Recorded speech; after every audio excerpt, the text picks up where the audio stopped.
Expiación, un cuento de Edith Wharton.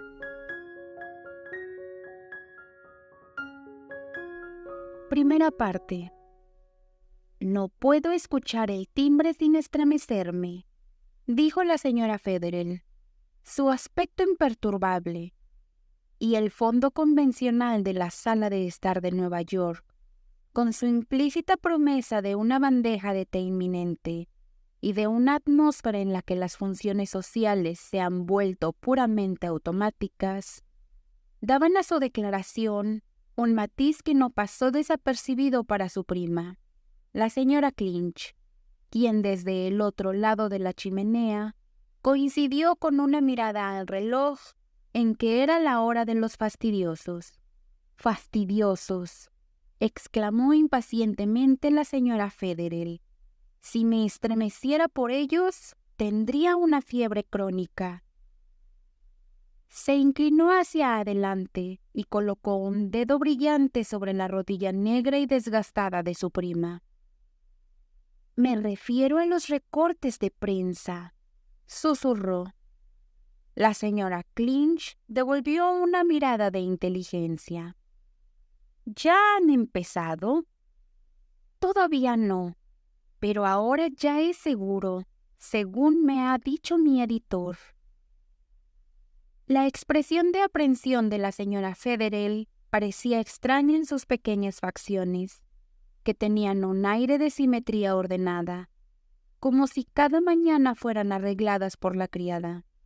Había rumores de que había sido su prima, había dicho una vez que Paula Federell habría sido muy bonita si no pareciera tanto un axioma moral escrito en una caligrafía del libro de ejercicios. La señora Clinch recibió su confidencia con una sonrisa. «Bueno», dijo, «supongo que estabas preparada para las consecuencias de ser autora». La señora Federell se sonrojó intensamente. «No es que lleguen», admitió, «es que lleguen ahora». «¿Ahora?»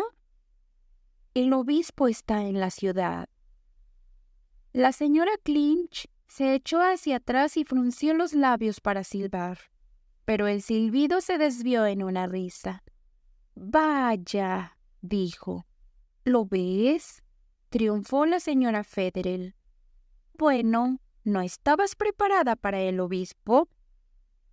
«No ahora, al menos. No había pensado en que vería los recortes». «¿Y por qué debería verlos?» «Bella, ¿no lo entiendes? Es John». «John ha tomado una postura completamente inesperada.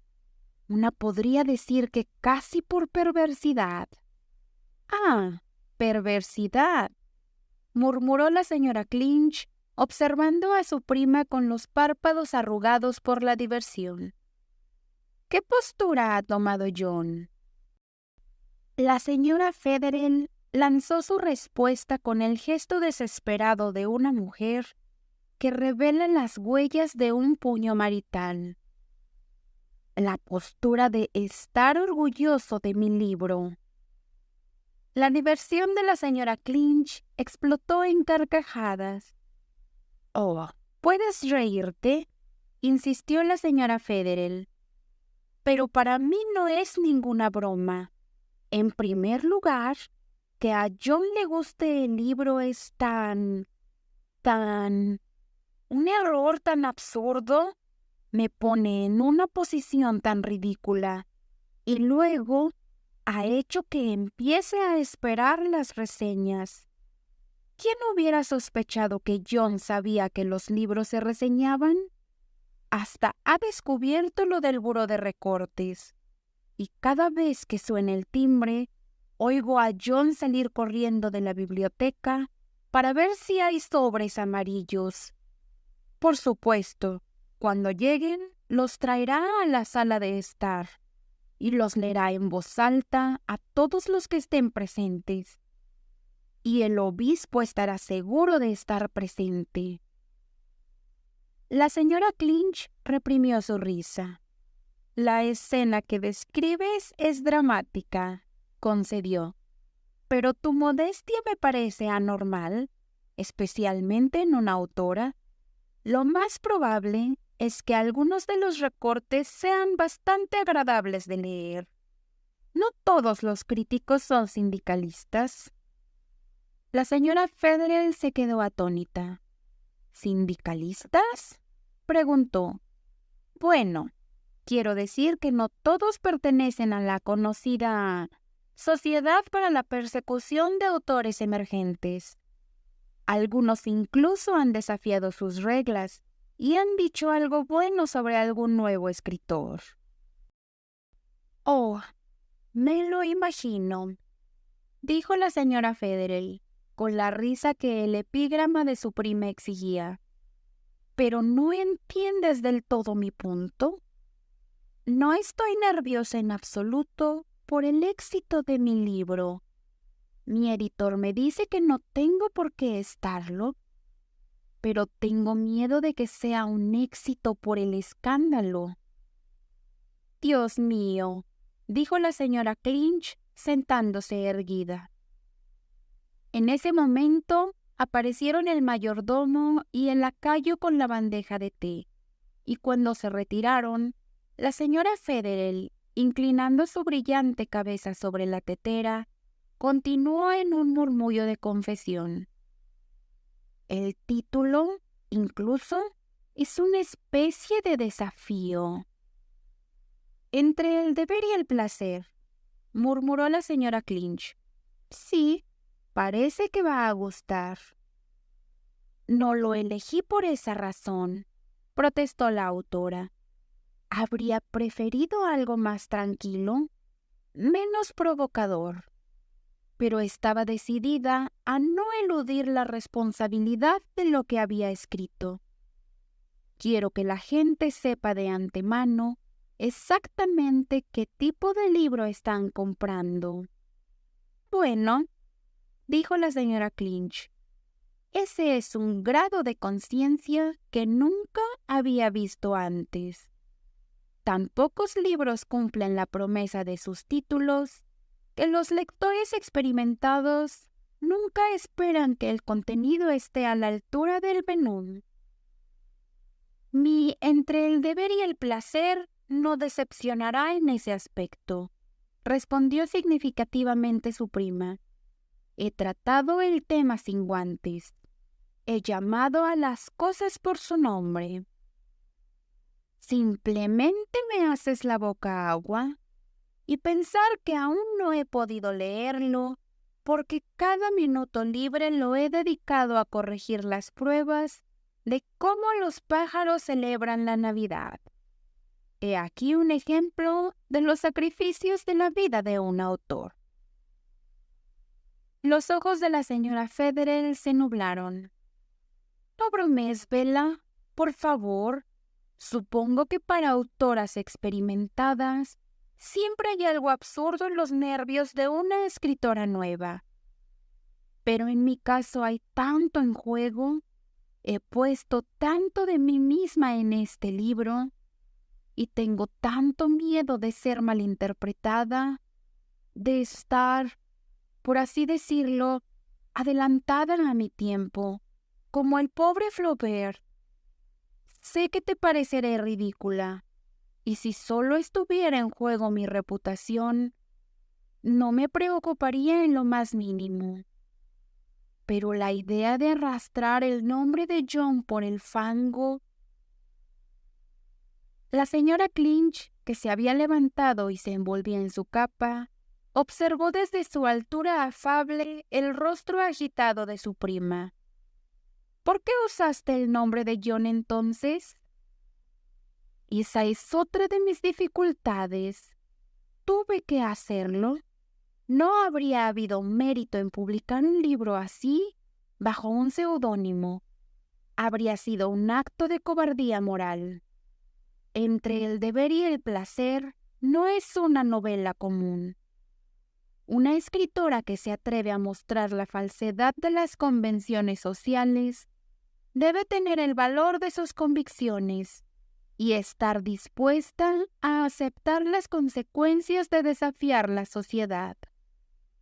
¿Puedes imaginarte a Ibsen o Tolstoy escribiendo bajo un nombre falso? La señora Federer levantó unos ojos trágicos hacia su prima. No sabes, Bella, cuántas veces te he envidiado desde que empecé a escribir. A veces me preguntaba, ¿no te molestará que lo diga? ¿Por qué, con todo tu talento, no habías elegido un tema más emocionante que la historia natural? Pero ahora veo lo sabia que fuiste. Pase lo que pase, nunca serás denunciada por la prensa. ¿Es eso lo que temes?, preguntó la señora Clinch mientras agarraba el voluminoso paraguas que descansaba contra su silla. Querida mía, si alguna vez hubiera tenido la suerte de ser denunciada por la prensa, mi coche estaría esperándome en la puerta en este mismo momento, y no tendría que arruinar este paraguas usándolo bajo la lluvia. Oh, inocente, si hubiera sentido la más mínima aptitud para mostrar las falsedades de las convenciones sociales, ¿crees que perdería mi tiempo escribiendo nidos al desnudo y cómo oler las flores? Hay una demanda bastante constante por la pseudociencia, pero no es nada, simplemente nada, si lo comparas con el llamado insaciable por ataques a las instituciones sociales, especialmente por parte de quienes están dentro de esas instituciones.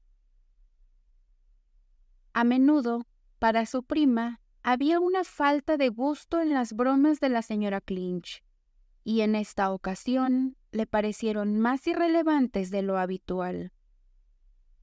Entre el deber y el placer no fue escrito con la idea de una gran venta. La señora Clinch no se inmutó. Quizás eso sea lo mejor, respondió con un encogimiento filosófico de hombros. La sorpresa será mucho más agradable, quiero decir, porque por supuesto va a venderse muchísimo, especialmente si logras que la prensa lo denuncie. Bella, ¿cómo puedes? A veces pienso que dices esas cosas solo para burlarte de mí. Y sin embargo pensaría que tú, de todas las mujeres, comprenderías mi propósito al escribir un libro así.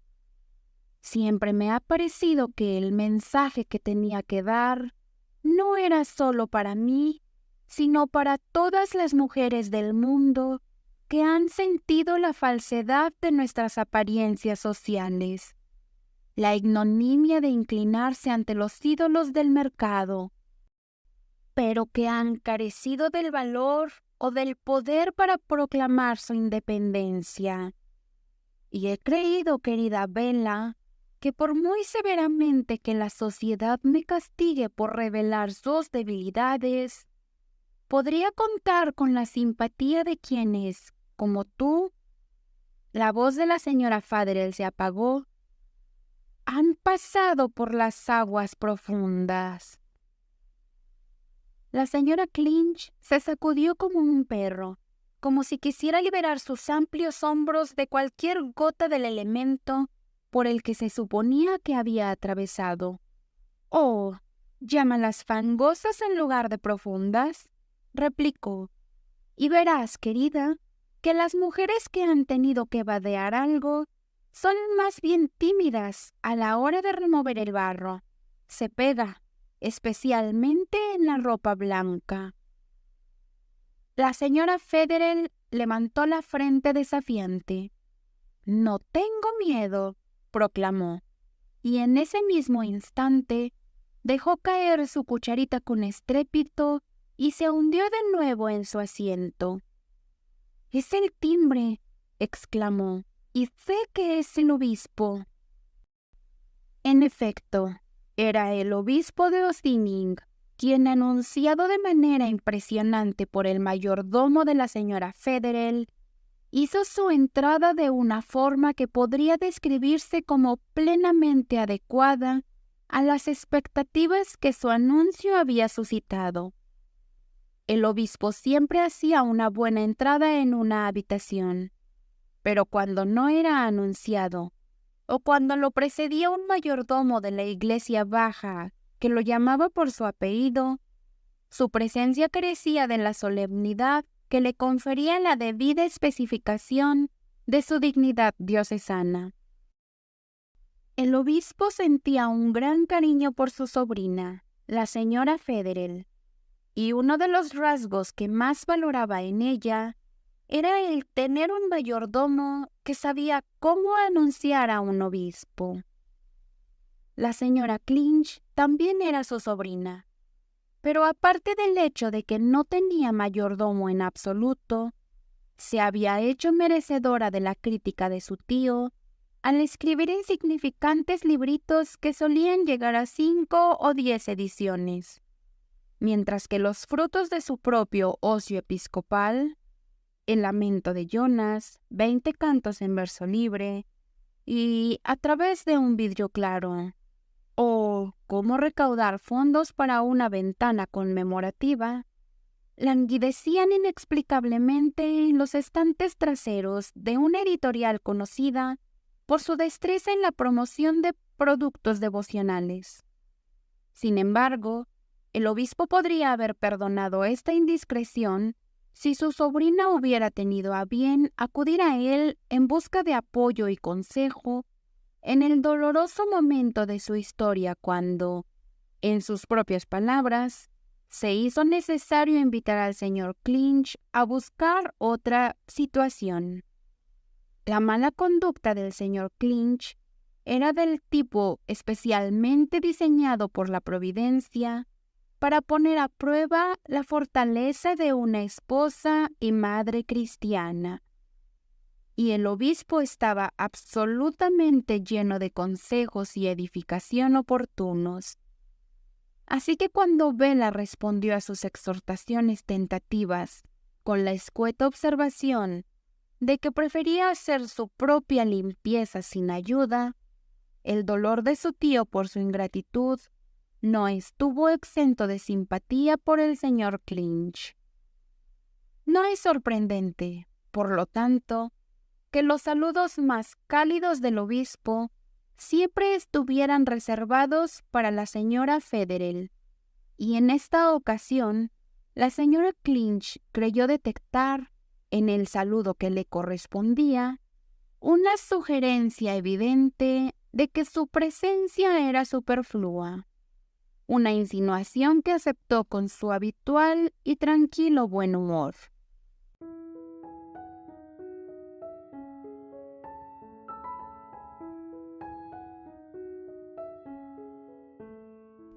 Segunda parte. Sola con el obispo, la señora Federel buscó el refugio más cercano para evitar la conversación, ofreciéndole una taza de té. El obispo aceptó con el aire distraído de un hombre para quien, en ese momento, el té no es más que un incidente secundario. El nerviosismo de la señora Federel aumentó, y sabiendo que la forma más segura de desviar la atención de los propios asuntos es mostrar interés en los de su acompañante, le preguntó rápidamente si su tío había venido a la ciudad por negocios.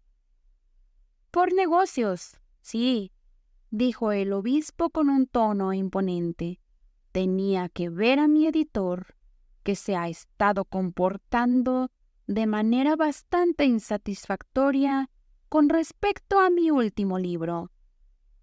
«Ah, ¿su último libro?», titubeó la señora Federel, con una sensación angustiante de no recordar el nombre ni la naturaleza de la obra en cuestión, y con un voto mental de nunca más ser sorprendida en tal ignorancia sobre las producciones de un colega.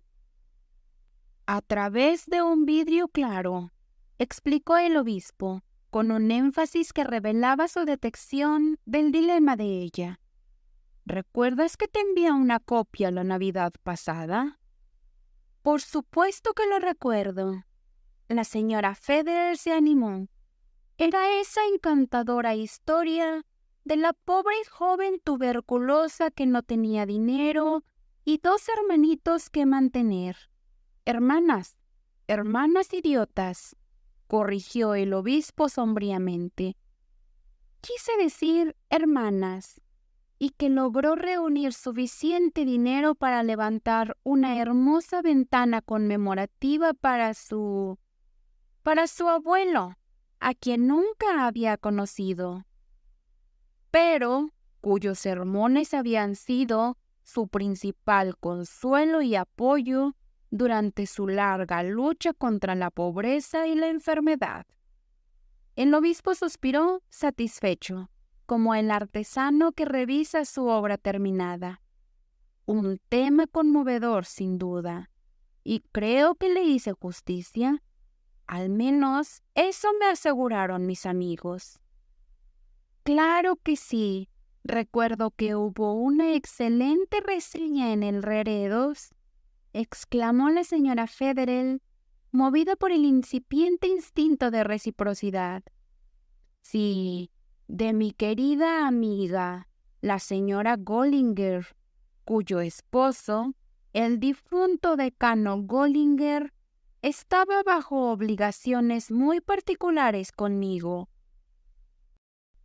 La señora Gollinger es una mujer de rara agudeza literaria, y su elogio de mi libro fue incondicional. Pero el público quiere una lectura más condimentada, y la aprobación de una mujer de iglesia reflexiva tiene menos peso que los comentarios sensacionalistas de un periodista analfabeto. El obispo lanzó una mirada meditativa a sus inmaculadas polainas. «A riesgo de horrorizarte, querida», añadió con una leve risa, «te confesaré que mi mejor oportunidad de éxito popular sería que la prensa denunciara mi libro». «¿Denunciarlo?», exclamó la señora Federer. «¿En qué sentido?». «En el sentido de inmoralidad». El obispo evitó su mirada atónita. «Tal cosa te resultará inconcebible, por supuesto. Pero solo estoy repitiendo lo que me dice mi editor. Si, por ejemplo, se pudiera inducir a un crítico, quiero decir, si se encontrara un crítico que cuestionara la moralidad de mi heroína por sacrificar su propia salud y la de sus hermanas idiotas para levantar una ventana conmemorativa para su abuelo, probablemente generaría una controversia general en los periódicos y podría contar con una venta de 10 o 15,000 ejemplares dentro del próximo año. Si la describiera como morbosa o decadente, incluso podría llegar a 20,000. Pero eso es más de lo que me permito esperar. De hecho, me conformaría con cualquier acusación general de inmoralidad.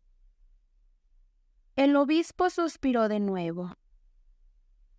No necesito decirte que no me mueve una mera ambición literaria.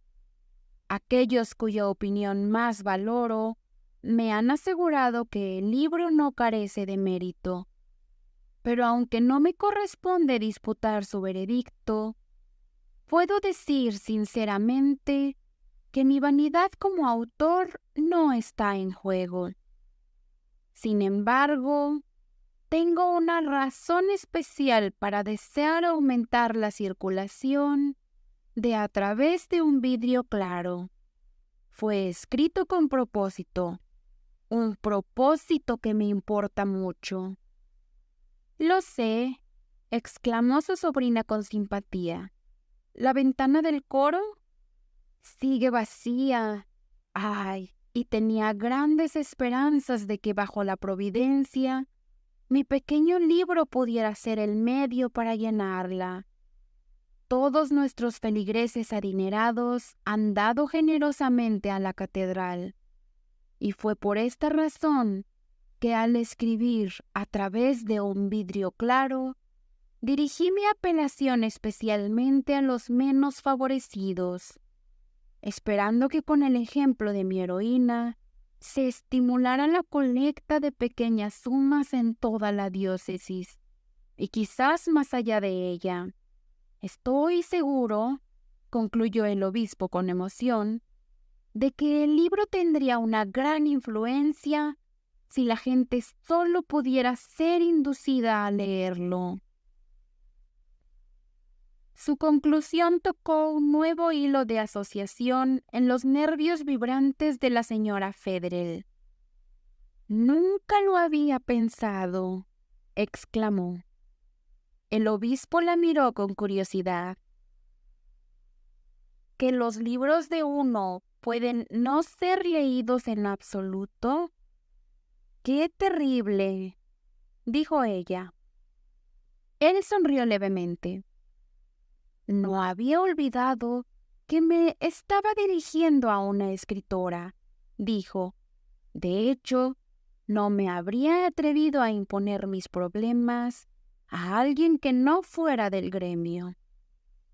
La señora Federer temblaba con la conciencia de haber revelado involuntariamente sus propios temores. «Oh, tío», murmuró. De hecho, continuó el obispo, con un gesto que parecía disipar sus escrúpulos, vine aquí en parte para hablarte de tu novela. Entre el deber y el placer, creo que la llamaste. La señora Federer asintió sonrojada. ¿Y ya ha salido?, prosiguió el obispo. Salió hace aproximadamente una semana, pero no has tocado tu té y debe estar frío. Permíteme darte otra taza. Mi razón para preguntar, continuó el obispo, con la implacable amabilidad con la que, en sus años de juventud, era conocido por prolongar un sermón después de que el sacristán mayor hubiera mirado su reloj 4 veces. Mi razón para preguntar es que esperaba no llegar tarde para inducirte a cambiar el título. La señora Federer dejó la taza que había llenado. El título, titubeó. El obispo levantó una mano tranquilizadora. No me malinterpretes, querida niña, ni por un momento imagines que pienso que es de alguna manera indicativo del contenido del libro. Te conozco demasiado bien para eso. Mi primera idea fue que probablemente te lo había impuesto un editor inescrupuloso. Sé muy bien a qué compromisos innobles puede llevar uno en tales casos. Se detuvo, como si le diera la oportunidad de confirmar su suposición. Pero ella mantuvo un silencio aprensivo y él continuó, como si retomara el segundo punto de su sermón. O bien, el nombre puede haberte parecido atractivo sin que te dieras cuenta de todo lo que implica para mentes más sensibles que la tuya a insinuaciones ofensivas. Es excesivamente sugestivo, y espero no llegar tarde para advertirte de la falsa impresión que es probable que produzca en los lectores cuya aprobación más valorarías. Mi amiga, la señora Gollinger, por ejemplo. La señora Federer, como la publicación de sus novelas testificaba, era en teoría una mujer de opiniones independientes. Y si en la práctica a veces no vivía a la altura de sus ideales, era más bien por una tendencia irresistible a adaptarse a su entorno que por una falta consciente de valor moral. El exordio del obispo había despertado en ella ese sentido de oposición que tales amonestaciones tienden a provocar. Pero a medida que él continuaba, ella se sentía gradualmente envuelta en una atmósfera en la que sus teorías luchaban inútilmente por respirar. El obispo tenía la inmensa ventaja dialéctica de invalidar cualquier conclusión contraria a las suyas, al asumir siempre que sus premisas eran parte de las leyes necesarias del pensamiento. Este método, combinado con el hábito de ignorar cualquier clasificación que no fuera la suya, creaba un entorno en el que la primera condición de existencia era la adopción inmediata de su punto de vista. Así que su sobrina, mientras lo escuchaba, parecía sentir el gorro de encaje de la señora Gollinger extendiendo su sombra conventual sobre su ceja rebelde, y la revista de París en su codo convirtiéndose en una copia del retablos. Había querido asegurarle a su tío que era perfectamente consciente del significado del título que había elegido, que había sido seleccionado deliberadamente para indicar el tema de su novela, y que el libro en sí había sido escrito en desafío directo al tipo de lectores por cuyas susceptibilidades él se preocupaba. Las palabras estaban casi en sus labios cuando la sugerencia irresistible transmitida por el tono y el lenguaje del obispo las desvió hacia un murmullo disculpatorio. «Oh, tío, no debes pensar. Yo nunca quise». Cuanto más la habría llevado esa corriente de reacción, el historiador no puede calcular, ya que en ese momento la puerta se abrió y su esposo entró en la habitación. «La primera reseña de tu libro», exclamó, agitando un sobre amarillo. «Mi querido obispo, qué suerte que estés aquí».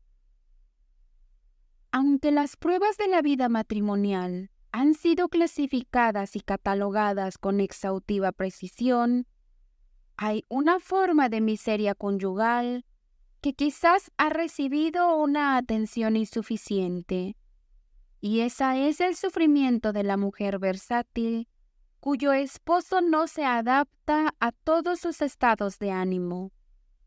Toda mujer siente empatía por la hermana que se ve obligada a usar un sombrero que no combina con su vestido. Pero ¿cuánta simpatía recibe la esposa cuyo esposo se niega a armonizar con la postura del momento? Se ha hecho poca justicia, por ejemplo, a la esposa incomprendida, cuyo esposo insiste en entenderla, a la compañera sumisa, cuyo tirano evita toda oportunidad de amedrentarla, y a la generosa e impulsiva mujer, cuyos gastos son cubiertos con filosófica calma. La señora Federel, en comparación con otras esposas, había estado bastante exenta de pruebas de esta naturaleza, ya que su esposo, si bien no se destacaba por una brutalidad o indiferencia pronunciadas, al menos tenía el mérito negativo de ser intelectualmente inferior a ella. Los paisajistas, que saben lo útil que puede ser un valle para resaltar la altura de una colina, pueden hacerse una idea del provecho que una mujer de talento puede sacar de tales deficiencias. Y no hace falta decir que la señora Federel había aprovechado al máximo sus oportunidades. Era claramente obvio para todos, incluido el mismo señor Federel, que él no era el hombre adecuado para apreciar a una mujer como ella. Pero no hay límites a la perversidad humana, y él hacía todo lo posible por invalidar esa ventaja, admirándola sin pretender entenderla. Lo que más la hacía sufrir era esta aprobación fatuosa, la exasperante sensación de que sin importar lo que ella hiciera, él siempre la admiraría. Si hubiera pertenecido a la clase de hombres cuyas conversaciones giran en torno a la vida doméstica, el nombre de su esposa nunca habría estado fuera de sus labios. Y para las sensibles percepciones de la señora Federel, los frecuentes silencios de su esposo indicaban que ella era su único tema de conversación. En parte, fue el intento de escapar de esta persistente aprobación lo que llevó a la señora Federel a la escritura. Ella había imaginado que incluso el esposo más infatuado podría llegar a resentir, al menos de manera indirecta, un ataque a la santidad del hogar. Y sus expectativas se vieron aumentadas por el sentido de la imperdonabilidad de su acto. Las relaciones de la señora Federel con su esposo eran de hecho complicadas por una tendencia irreprimible a quererlo, y había cierto placer en la perspectiva de una situación que justificaría la más explícita expiación. Estas esperanzas ya habían sido derrotadas por la actitud del señor Federel. Leyó el libro con entusiasmo, lo recomendó a sus amigos, envió una copa a su madre, y su alma entera ahora pendía del veredicto de los críticos. Tal vez era esta prueba de su general ineptitud lo que hacía que su esposa fuera doblemente consciente de sus defectos particulares, de modo que su inoportuna entrada se vio agravada por el mismo sonido de su voz y la desviación irremediable de su sonrisa. Nada, para el observador atento, es más revelador del carácter y las circunstancias de un hombre que su manera de entrar en una habitación. El obispo de Ossining, por ejemplo, traía consigo no solo una atmósfera de autoridad episcopal, sino también una opinión implícita sobre la inspiración verbal de las Escrituras y sobre la actitud de la Iglesia hacia el divorcio, mientras que la aparición del esposo de la señora Federel producía una inmediata impresión de felicidad doméstica. Su mera apariencia implicaba que había una guardería bien equipada en el piso de arriba, que si bien esta esposa no cosía sus botones, al menos supervisaba esa tarea, que ambos iban a la iglesia regularmente y que cenaban con su madre cada domingo puntualmente a las 7 en punto. Todo esto y más se expresaba en el gesto afectuoso con el que ahora alzaba el sobre amarillo fuera del alcance de la señora Federel. Y sabiendo lo inútil que era pedirle que no fuera tonto, ella dijo con una desesperación seca: «Oh, estás aburriendo horriblemente al obispo». El señor Federel dirigió una mirada radiante a aquel dignatario. «Nos aburre a todos horriblemente, ¿no es cierto, señor?», exclamó exultante. «¿La has leído?», dijo su esposa, sin poder contenerse. «¿Leerla? Por supuesto que no. Acaba de llegar. Digo, obispo, ¿no te irás a...?»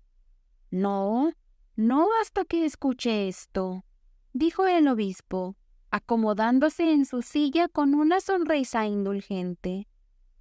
Su sobrina lo miró desesperadamente. «Oh, no dejes que las tonterías de John te retengan», suplicó. «¿Retenerlo? ¿Eso es gracioso?», se rió Federel. «¿No es tan larga como uno de sus sermones? No me llevará 5 minutos leerla. Aquí, escuchen esto, damas y caballeros». En esta era de pesimismo supurante y depravación decadente, no es sorpresa para el crítico nauseado abrir un volumen más saturado con las emanaciones fétidas de la cloaca. Federer, que no tenía el hábito de leer en voz alta, se detuvo con un jadeo, y el obispo lanzó una mirada aguda a su sobrina, quien mantuvo la vista fija en la taza de té que aún no había logrado entregar en sus manos. «De la cloaca», reanudó su esposo, pero su asombro es proporcionalmente grande cuando se encuentra con una novela tan dulcemente inofensiva como Entre el deber y el placer, de Paula Federer. Creemos que la señora Federer es nueva en la ficción, y su obra revela frecuentes trazas de inexperiencia, pero estas son más que compensadas por su visión pura y fresca de la vida y su consideración completamente anticuada por las susceptibilidades morales del lector. Que nadie se deje llevar por el título decididamente engañoso y renuncie al placer de esta agradable pintura de la vida doméstica, que a pesar de una total falta de fuerza en la construcción de personajes y de coherencia en los incidentes, puede describirse como una historia decididamente bonita.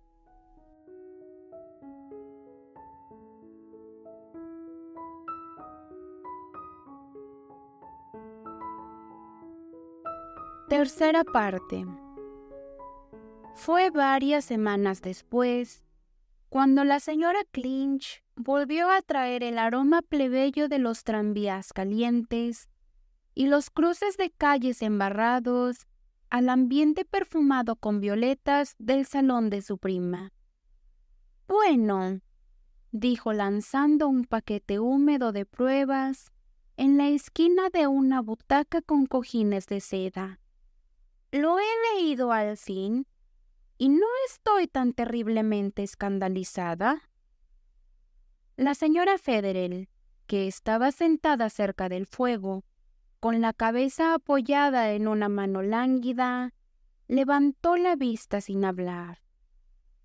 «Por Dios, Paula», dijo su visitante, «estás enferma». La señora Federer negó con la cabeza. «Nunca he estado mejor», dijo con un tono melancólico. «Entonces, ¿puedo servirme un poco de té? Gracias». La señora Clinch se quitó cuidadosamente su guante remendado antes de tomar un bollo de té con mantequilla. Luego miró de nuevo a su prima. «No es por lo que dije hace un momento, ¿verdad?», se aventuró a preguntar. «¿Hace un momento?» «Sobre Entre el deber y el placer. Vine a hablar de esto». La señora Federer saltó de su asiento. «¡Nunca más!», exclamó dramáticamente. «¡Nunca más quiero que se mencione otra vez!».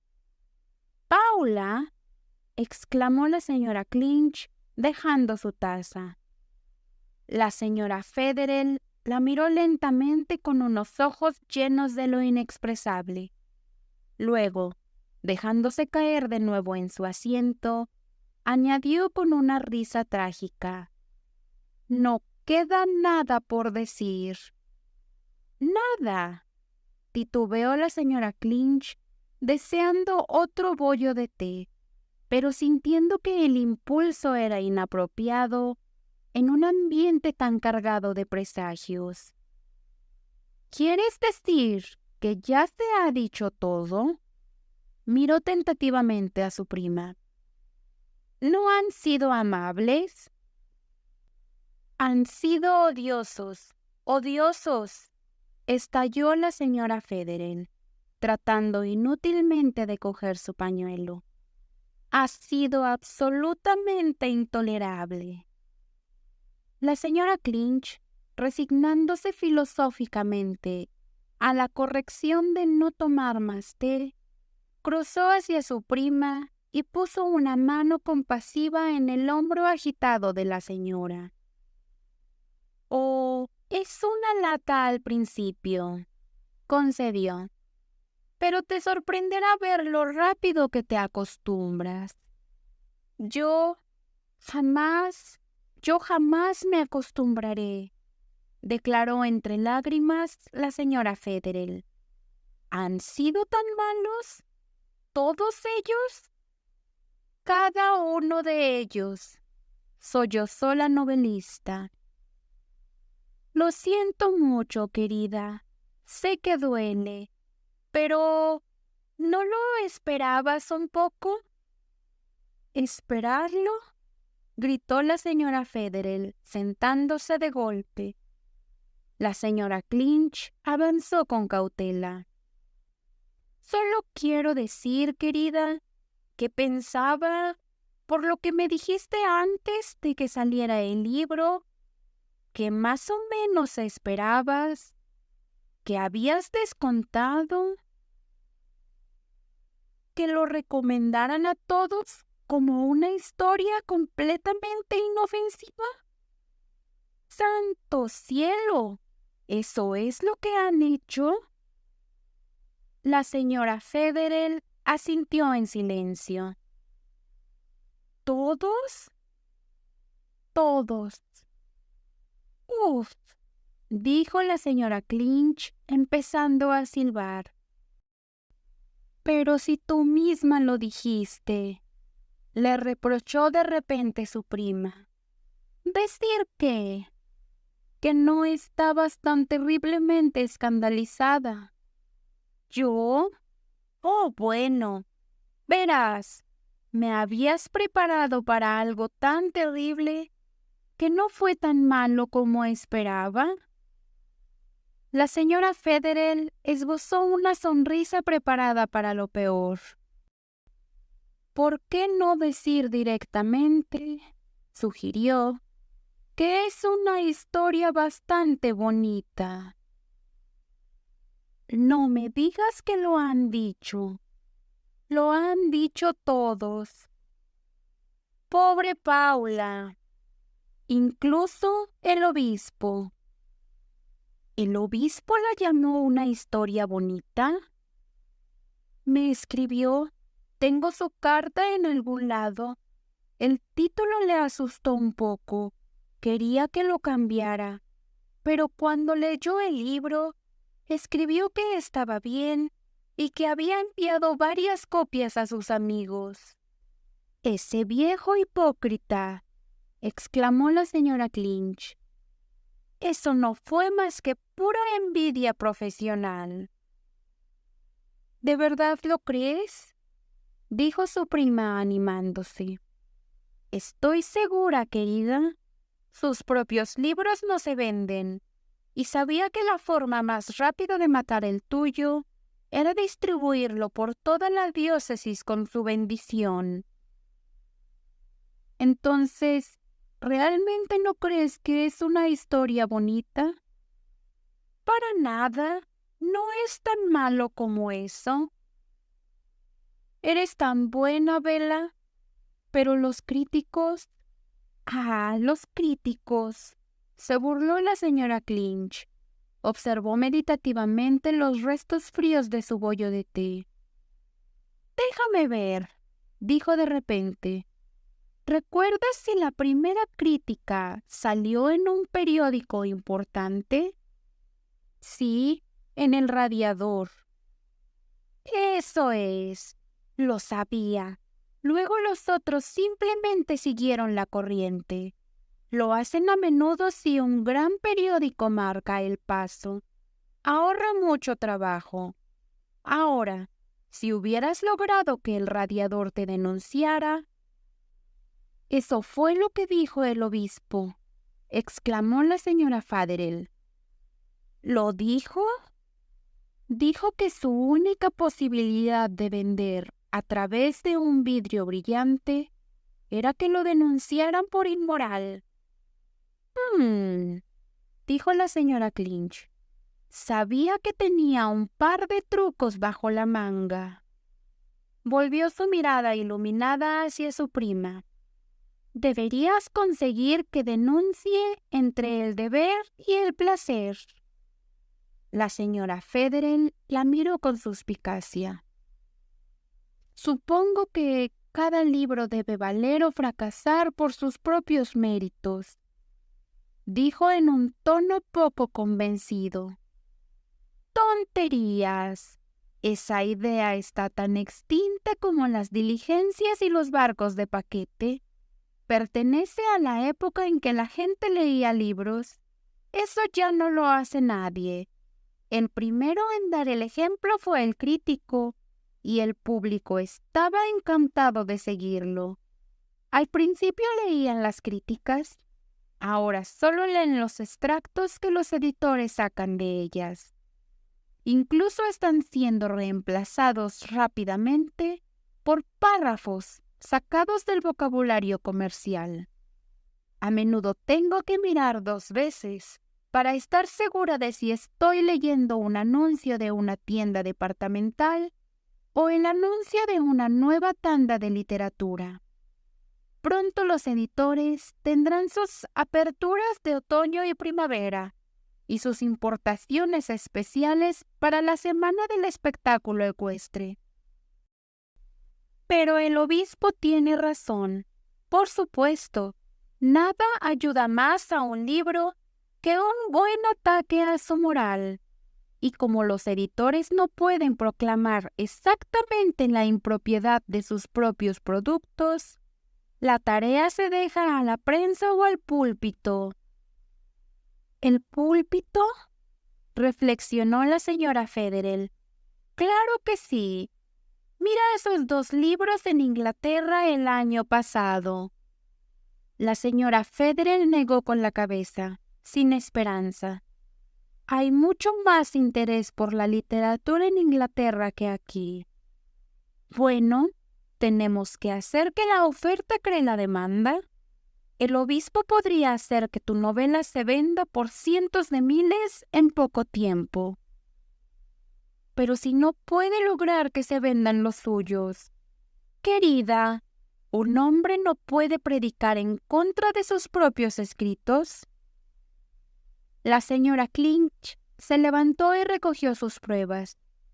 Lo siento muchísimo por ti, querida Paula, concluyó, pero no puedo evitar estar agradecida de que no haya demanda de pesimismo en el campo de la historia natural. Imagínate tener que escribir la caída de un gorrión o cómo se comportan mal las plantas.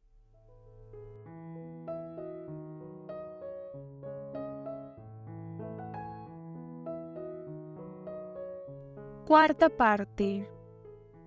Una mañana, unos 5 meses después, la señora Federer, al llegar a la estación Grand Central, vio al distinguido novelista Archer Haynes apresurándose a entrar en la sala de espera delante de ella. Haynes, al reconocer su carruaje, se volvió para saludarla mientras el lacayo le abría la puerta. Mi querida colega, ¿es posible que vayamos a viajar juntos? La señora Federer se sonrojó de placer. Haynes le había dedicado 2 columnas de elogios en el periódico El Meteoro Dominical, y ella aún no había aprendido a disimular su gratitud. Voy a Ossining, dijo sonriendo. Yo también. Vaya, esto es casi tan emocionante como una fuga. Y terminará donde deberían terminar todas las fugas, en la iglesia. ¿En la iglesia? No me digas que vas a Ossining para ir a la iglesia. ¿Y por qué no? Hay una ceremonia especial en la catedral. Se va a inaugurar la vidriera de la capilla. ¿La vidriera de la capilla? ¡Qué pintoresco! ¿Qué es una capilla? ¿Y por qué quieres ver la inauguración? ¿Buscas inspiración para algún texto? ¿Algo al estilo de Huysmans? ¿La catedral, eh? Oh, no, dudó la señora Federer. Voy simplemente para complacer a mi tío, dijo al final. ¿Tu tío? El obispo, ya sabes, sonrió. ¿El obispo? ¿El obispo de Ossini? ¿No fue él quien hizo ese ridículo ataque contra tu libro? ¿Ese anticuado prehistórico es tu tío? Ah, te admiro por ser tan indulgente como para viajar hasta Ossini por uno de esos encuentros sociales de vitrales. La sonrisa de la señora Federer se transformó en una suave risa. Oh, nunca he dejado que eso interfiera en nuestra amistad.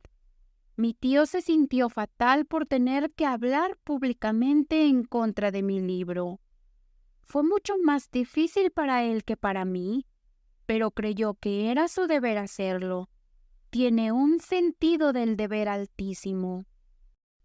Bueno, dijo Haynes, encogiéndose de hombros. No sé si no te hizo un favor. Mira eso. Estaban de pie cerca de un puesto de libros, y él señaló un cartel sobre el mostrador con el llamativo anuncio: Entre el deber y el placer, nueva edición con retrato de la autora, 150,000 ejemplares. La señora Federer frunció el ceño, impaciente. ¡Qué absurdo! No tienen derecho a usar mi foto como cartel. Ahí está nuestro tren, dijo Haynes, y comenzaron a abrirse paso entre la multitud que avanzaba hacia una de las puertas interiores. Mientras estaban apretados entre hombros que los rodeaban, la señora Federer se dio cuenta de la mirada fija de una chica bonita que susurraba emocionada a su acompañante. «Mira, Myrtle, esa es Paula Federer, justo detrás de nosotras. La reconocí enseguida».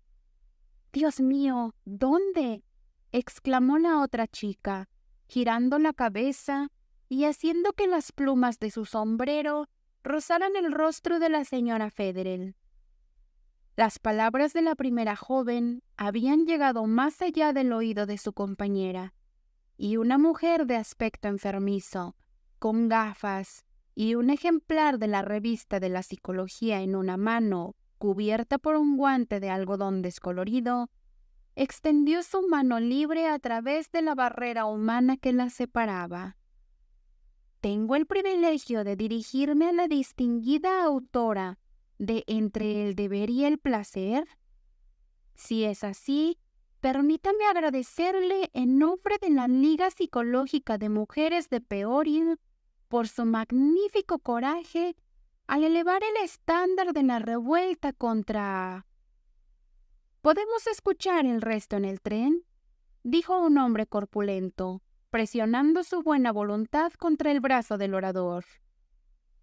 La señora Federer, sonrojada, avergonzada y feliz, se deslizó en el espacio creado por este desplazamiento, y unos momentos después ya había tomado asiento en el tren. Llegó un poco tarde, y los otros asientos ya estaban ocupados por un grupo de damas y clérigos de edad avanzada que parecían pertenecer al mismo partido y que aún estaban ocupados intercambiando saludos y acomodándose en sus lugares. Una de las damas, al acercarse a la señora Federer, exclamó con placer y avanzó con la mano extendida. «Querida señora Federer, estoy tan encantada de verla aquí. ¿Puedo esperar que vaya a la inauguración de la vidriera de la capilla? El querido obispo esperaba tanto que usted viniera. Pero quizás debería presentarme. Soy la señora Gollinger». Bajó la voz expresivamente. Una de las amigas más antiguas de su tío, una que ha estado cerca de él durante todo este triste asunto y que sabe lo que sufrió al sentirse obligada a sacrificar el afecto familiar por el llamado del deber. La señora Federell, que había sonreído y se había sonrojado ligeramente al inicio de este discurso, recibió su conclusión con un gesto de desdén. «Oh, por favor, no lo mencione», murmuró. «Entendí perfectamente cómo estaba mi tío. No le guardo rencor por sentirse obligado a predicar en contra de mi libro». Él lo entendió y se sintió tan conmovido. Me ha dicho muchas veces que fue la tarea más dura a la que se ha visto llamado a realizar. Y sabe, realmente siente que este inesperado regalo de la vidriera de la capilla es de alguna manera una compensación por su valentía al predicar ese sermón. La señora Federell sonrió débilmente. ¿Lo siente así? Sí, realmente lo siente. Cuando los fondos para la vidriera fueron misteriosamente puestos a su disposición, justo cuando había comenzado a desesperar de reunirlos, me aseguró que no podía evitar relacionar el hecho con su denuncia de su libro. «Querido tío», suspiró la señora Federell, «¿dijo eso?» «Y ahora», continuó la señora Gollinger con creciente entusiasmo, «ahora que usted está a punto de demostrar, al asistir a la ceremonia de hoy, que no ha habido ruptura en sus relaciones amistosas, la felicidad del querido obispo será completa.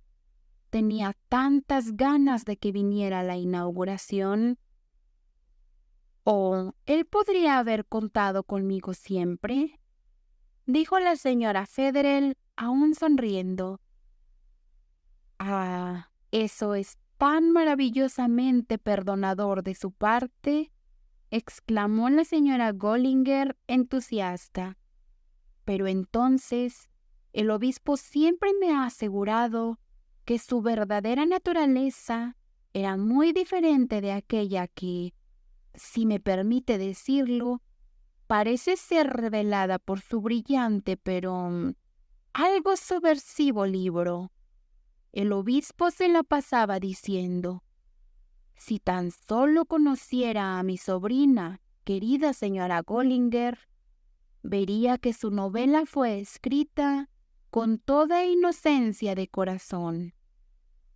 Y para decirle la verdad, cuando leí el libro por primera vez, no me pareció tan escandaloso. No fue hasta que el querido obispo me lo explicó. Pero, querida, no debo tomarme su tiempo de esta manera cuando tantas otras personas están tan ansiosas por hablar con usted. La señora Federell la miró con sorpresa y la señora Gollinger continuó con una sonrisa juguetona. «Olvida que su rostro es familiar para miles a quienes nunca ha visto. Todos la reconocimos en el momento en que entró al tren. Y mis amigos aquí están tan ansiosos, hasta aquellos». Su sonrisa se enchanzó. «Aquellos que pensaron que el querido obispo no estaba completamente injustificado en su ataque a su notable novela».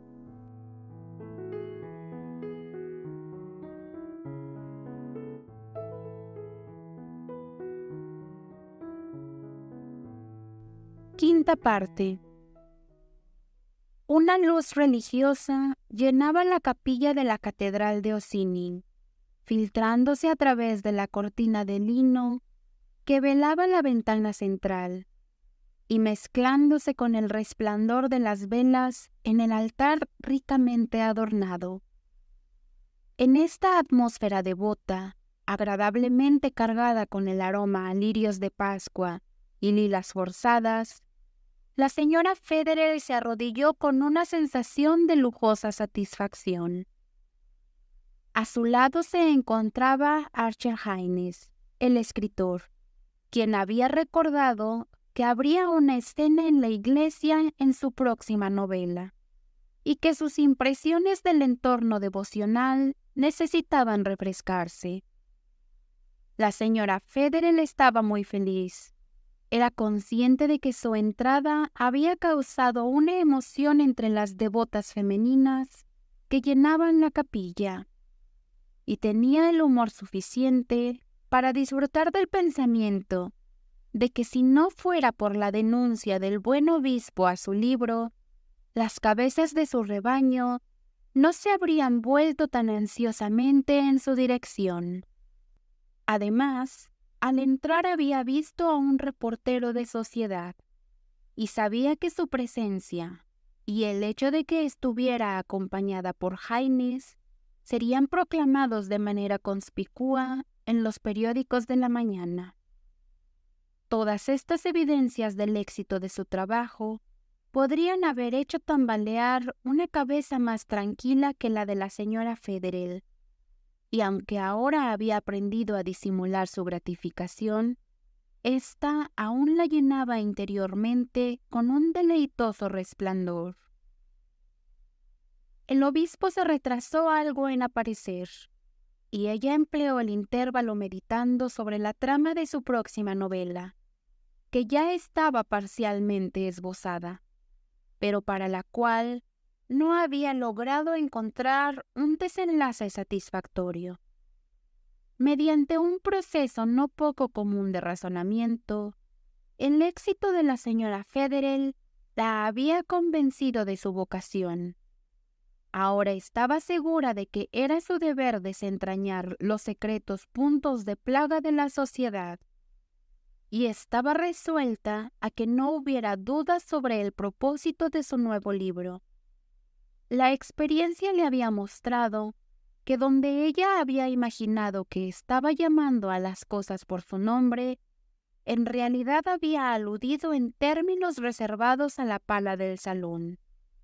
Estaba decidida a no repetir el mismo error, y se halagaba pensando que su próxima novela no necesitaría una denuncia episcopal para asegurar su venta, aunque era probable que recibiera esta última prueba de éxito.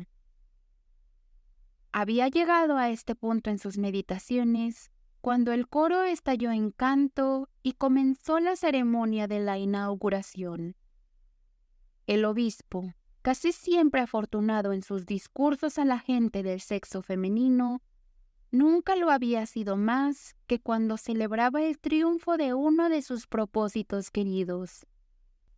Había una mezcla peculiar de humildad cristiana y exaltación episcopal en la manera en que llamaba la atención sobre la prontitud del Creador en responder a su demanda de fondos. Y nunca había estado más inspirado que al elogiar el regalo misterioso de la vidriera de la capilla. Aunque no se había permitido escapar ningún indicio sobre la identidad del donante, se entendía en general que el obispo sabía quién había dado la vidriera, y la congregación esperaba en un susurro de suspenso el posible anuncio de un nombre. Sin embargo, ninguno vino, aunque el obispo deliciosamente excitó la curiosidad de su rebaño al rodear cada vez más cerca el interesante secreto. «¿No les ocultarían?», dijo, «que el corazón que había adivinado su deseo más íntimo había sido el de una mujer. No se debe a las intuiciones femeninas más de la mitad de la felicidad de la tierra. Lo que un hombre está obligado a aprender por el laborioso proceso de la experiencia, el asombroso instinto de la mujer le dice de un vistazo».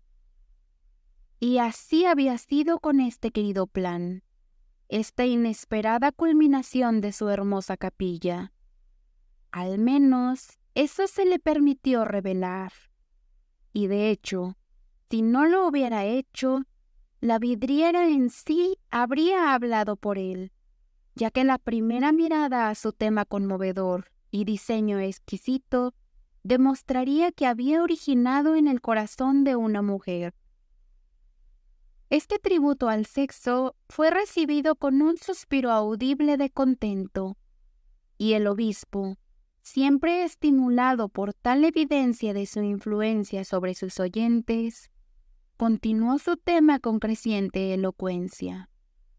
Sí, el corazón de una mujer había planeado el regalo. Una mano femenina lo había ejecutado. Y podría añadir, sin retirar demasiado el velo con el que la beneficencia cristiana siempre ama drapear a sus actos, podría añadir que bajo la providencia, un libro, un simple libro, una mera historia de hecho, había tenido su parte en el buen trabajo por el cual se habían reunido para dar gracias. Ante este inesperado anuncio, un murmullo de excitación recorrió la asamblea, y más de una cabeza se volvió abruptamente en la dirección de la señora Federel, que escuchaba en una agonía de asombro y confusión. No se le escapó al observador novelista a su lado que ella se bajó el velo para ocultar un rubor incontrolable, y esta evidencia de desdén le hizo fijar una mirada atenta en ella, mientras que desde su asiento, al otro lado del pasillo, la señora Gollinger enviaba una sonrisa de aprobación untuosa. Un libro, un simple libro, continuaba la voz del obispo sobre ese torbellino de emociones mezcladas. ¿Qué es un libro? Solo unas pocas páginas y un poco de tinta.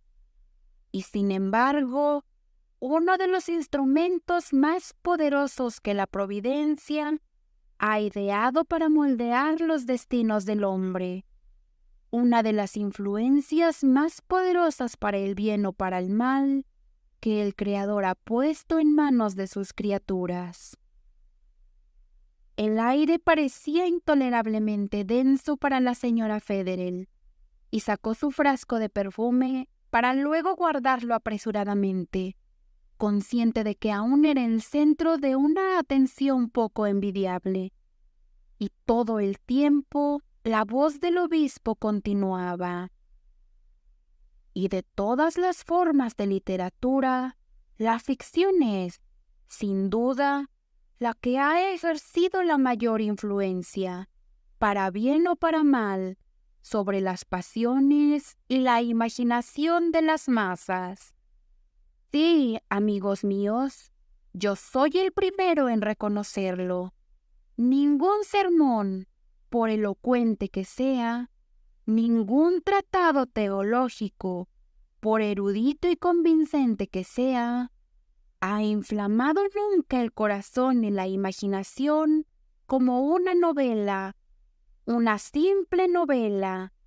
Incalculable es el poder ejercido sobre la humanidad por los grandes magos de la pluma, un poder que siempre está ampliando sus límites e incrementando sus responsabilidades a medida que la educación popular multiplica el número de lectores. Sí, es la mano del novelista la que puede verter bálsamo sobre incontables sufrimientos humanos, o inocular a la humanidad con el veneno purulento de una imaginación corrupta. La señora Federel se había puesto pálida, y sus ojos estaban fijos con una mirada ciega de ira en la figura de mangas largas en el centro del presbiterio. Y con demasiada frecuencia, lamentablemente, es el veneno y no el bálsamo lo que la mano poco escrupulosa del genio ofrece a sus lectores desprevenidos. Pero, amigos míos, ¿por qué debería continuar?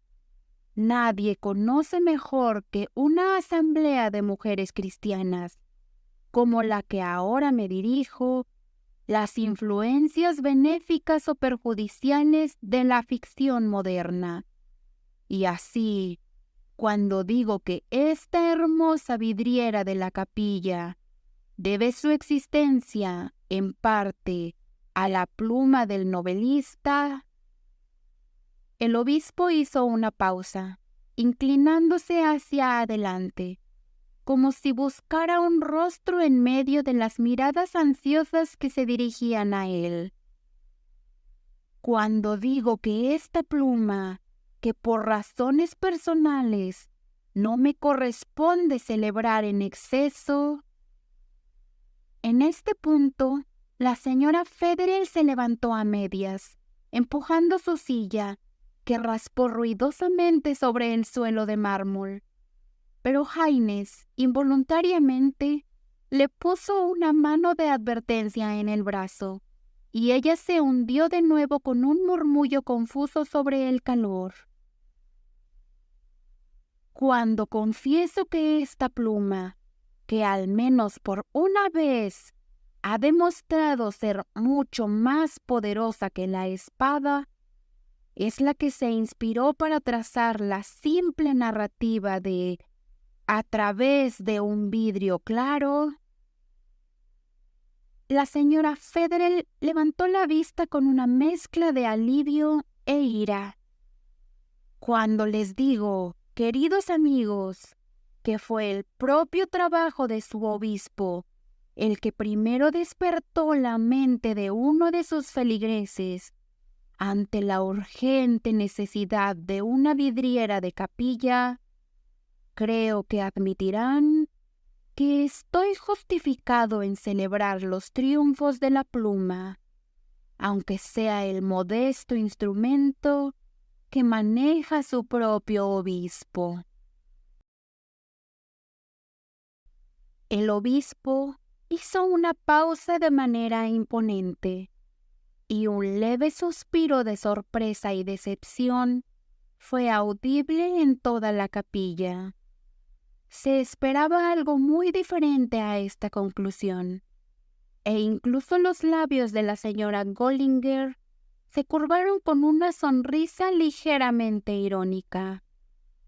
Pero la atención de Archer Haynes estaba principalmente reservada para la señora Federer, cuyo rostro había cambiado con una rapidez asombrosa de sorpresa a molestia, de molestia a alivio, y luego de regreso a algo muy parecido a la indignación.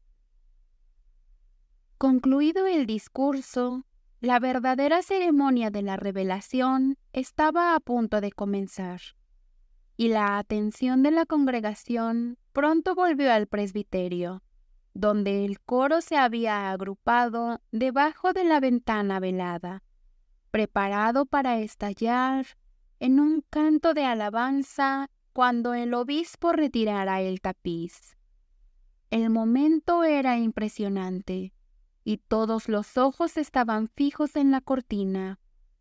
Incluso la mirada de Haynes se desvió hacia ella por un momento, pero pronto regresó al rostro de su vecina, y entonces se dio cuenta de que la señora Federer, a diferencia de todas las demás personas presentes, no estaba mirando la ventana.